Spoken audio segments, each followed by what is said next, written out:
Let's dive into the discussions shaping the nation. Thanks, Chair. Minister, the tariffs that are going to be introduced, that have been threatened to be introduced by America on our businesses here and across Europe. What protections have we got from Europe? What protections have we got from such a thing that's going to come down, could impact the loss of jobs, but also impact the loss of investment in this country? And Vance had said that it was a tax haven for these companies. But from all the funds that we have got from these companies and all the jobs that we've got in these companies need to be protected, but also from the point of view of how do we counteract the likes of President Trump and Vance. Now, I do believe that the government were right to go over to meet President Trump. I do believe that you have to keep all avenues opened.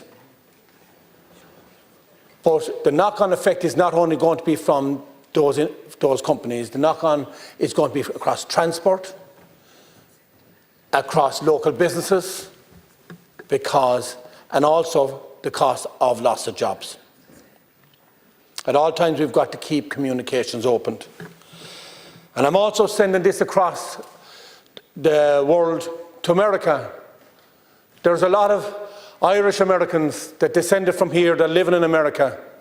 And I'm asking them also to voice their voice to protect where they came from and protect the jobs that are here. And that's a message I'd like to send to President Trump, to make sure that Irish Americans that have descended in there and are working within America and have built their lives in America and help build America for what it is, that they should use that now in protection in the country where we come from.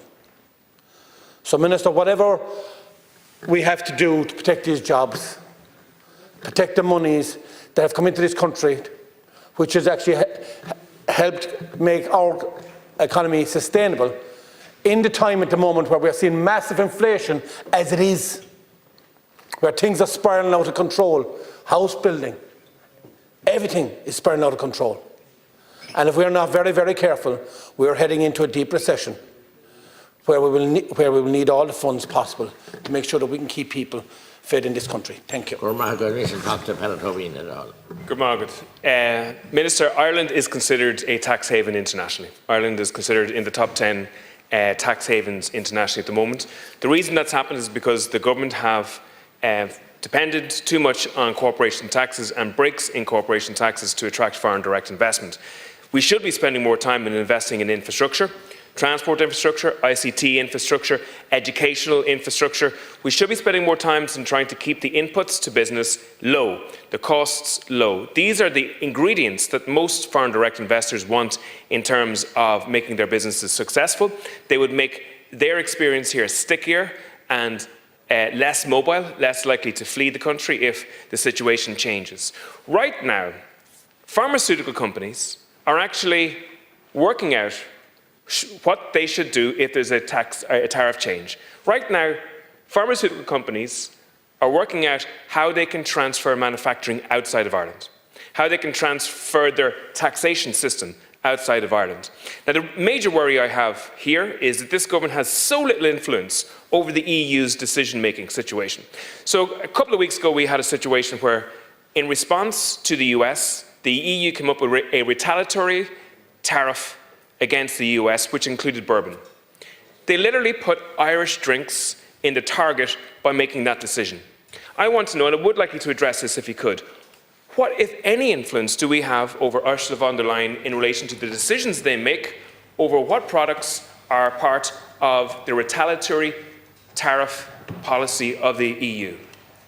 I honestly believe that, and I've seen no evidence that we have any influence in relation to that. Remember, these decisions in Europe will be made on the basis of Germany, France and Italy, of the big economies defending the big industries that they preside over.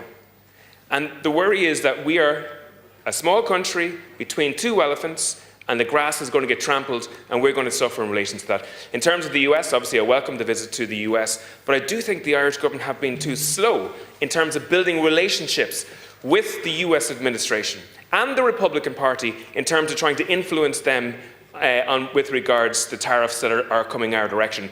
Because we do have a significant vote and a significant leverage in terms of Irish America to put pressure on them to protect our interests. Gur Margaret. I'm talking to John Hart at the Hull. Just on that last point, actually, nobody has worked harder in this House than my colleague, the Cearlach of the Shannon, in developing relationships with Congress people at state level. I mean, hundreds of Congress people, and leveraging the Irish connection with them, literally hundreds of them, and that's a very significant network and a very significant opportunity for lobbying for our interests. Minister, you're welcome, and thank you for your statement and update to the Dáil. I agree in the context, firstly, of